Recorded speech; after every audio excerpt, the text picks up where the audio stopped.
This is Packers Nation HQ, and today I want to take a deep breath with you and really unpack what's happening behind the scenes in Green Bay right now, because the conversation around Matt LaFleur's contract extension is not just about one coach or one playoff loss.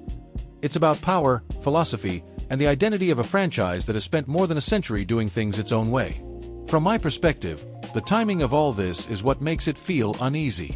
The Packers lose to the Chicago Bears in the wild card round, a loss that stings differently because of who it came against. Losing to Chicago is never just a loss. It echoes through Lombardi history, through the Frozen Tundra of Lambeau Field, through decades of dominance that defined this rivalry. And yet, almost immediately, the organization made it clear they were not moving on from Matt LaFleur. That alone tells you something important. This wasn't a knee-jerk evaluation. This wasn't panic. This was an organization saying, "We still believe in the coach, but now we need to redefine the structure around him."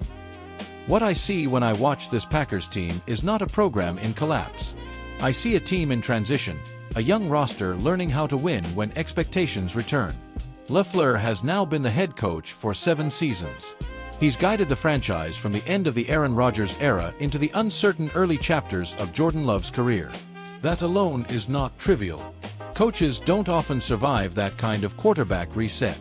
In Green Bay, that transition is almost sacred. Bart Starr to Favre, Favre to Rodgers, Rodgers to Love. Each era demands patience, clarity, and organizational alignment. And that's where this story really turns.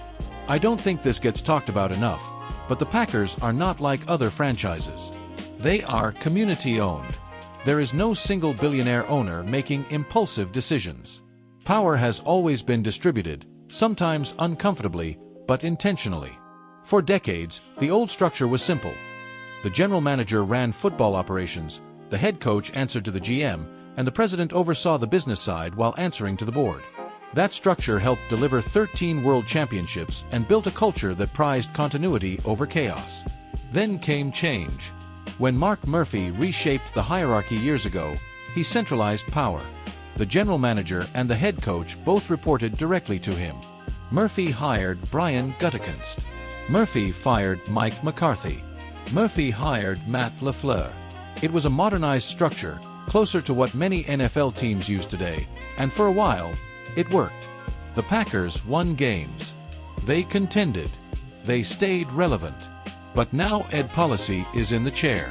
From my opinion, this is where the tension lives. Policy appears to want to return to the older power structure, where the head coach answers to the general manager and the GM answers to the president and board. On paper, that sounds like a subtle change. In reality, it's massive. It changes who ultimately controls LaFleur's future. It changes how authority flows in the building. And it changes what a contract extension actually represents. An anonymous NFC North scout told me recently, this isn't about money. It's about leverage. Once the structure is set, everything else follows. That line stuck with me, because it explains why these talks feel slow and quiet. You don't rush decisions that shape the next decade. Think about Matt LaFleur's offense for a moment. His so-called illusion of complexity system relies on sequencing, misdirection, and trust. Wide zone runs that look identical before the snap. Play action that punishes defensive shell coverages. None of that works without organizational buy-in. The coach needs autonomy to install, adjust, and evolve. If LaFleur is now structurally below the GM again, does that change how secure he feels building long-term systems? From my perspective, Jordan Love's progression is the strongest argument for stability.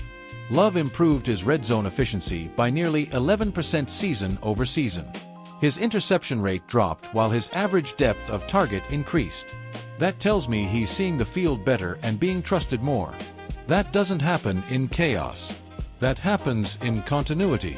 Josh Jacobs changed the physical identity of this offense. You can see it in the numbers and feel it on tape. The Packers were more efficient on early downs when Jacobs was on the field, and defenses had to respect downhill intent. That opened space for Jayden Reed, who in my opinion is one of the most versatile young receivers in the NFC. Reed isn't just a slot guy. He's motion, he's leverage, he's stress on linebackers who can't decide whether to drop or trigger. A Packers shareholder since the 1960s told me something that felt deeply Green Bay. He said, "We've seen this before. Every time power shifts, people get nervous. But the Packers survive because no one is bigger than the Shield." That's the heart of this franchise. Not coaches, not executives. The Shield. Still, history doesn't mean you ignore the present. LaFleur is not Lombardi. But Lombardi time wasn't just about championships. It was about alignment. Everyone knew who was in charge and why. Reggie White didn't come to Green Bay just for money. He came for belief. Brett Favre didn't thrive just on talent. He thrived because the organization trusted him to be himself. Hall of Fame analyst Pat McPherson put it bluntly, the Packers don't need to choose between old school and modern. They need clarity. Players feel uncertainty before fans ever do. That's a warning worth listening to. Defensively, this team is still figuring out who it wants to be. Shell coverages, bend don't break principles, situational aggression. These require patience and clear leadership. If the head coach is negotiating not just a contract but his place in the hierarchy, that uncertainty trickles down. And yet, I don't believe this ends in a breakup. In my opinion, this ends in a recalibration. The Packers have always corrected course rather than blowing things up. Losing to Chicago hurts. It should. Rivalries matter because they remind you who you are. Detroit rising in the division reminds you that nothing is guaranteed anymore. The NFC North is no longer a waiting room for Green Bay. It's a fight. So where does this leave us? It leaves us at a crossroads that feels bigger than one extension.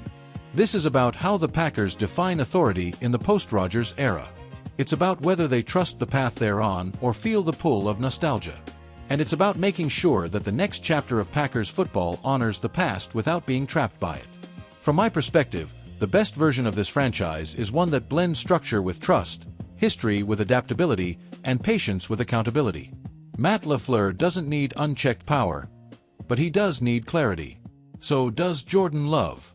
So does this locker room. This is the Frozen Tundra. This is the Lambeau Leap. This is a community-owned team with 13 championships on its shoulders. The decisions made right now won't just define next season.